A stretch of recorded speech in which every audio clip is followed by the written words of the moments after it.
know me, just as my Father knows me, and I know the Father. So I sacrifice my life for the sheep. I have other sheep, too, that are not in this sheepfold. I must bring them also. They will listen to my voice, and there will be one flock with one shepherd. The Father loves me because I sacrifice my life so I may take it back again. No one can take my life from me. I sacrifice it voluntarily.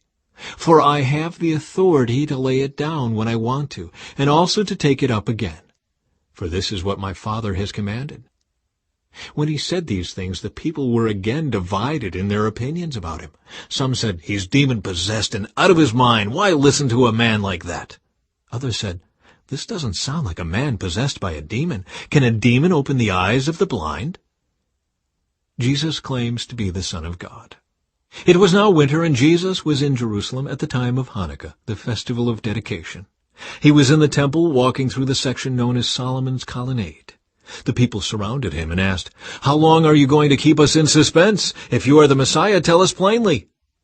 Jesus replied, "I have already told you, and you don't believe me. The proof is the work I do in my Father's name. But you don't believe me because you are not my sheep. My sheep listen to my voice. I know them, and they follow me. I give them eternal life, and they will never perish. No one can snatch them away from me, for my Father has given them to me, and he is more powerful than anyone else. No one can snatch them from the Father's hand.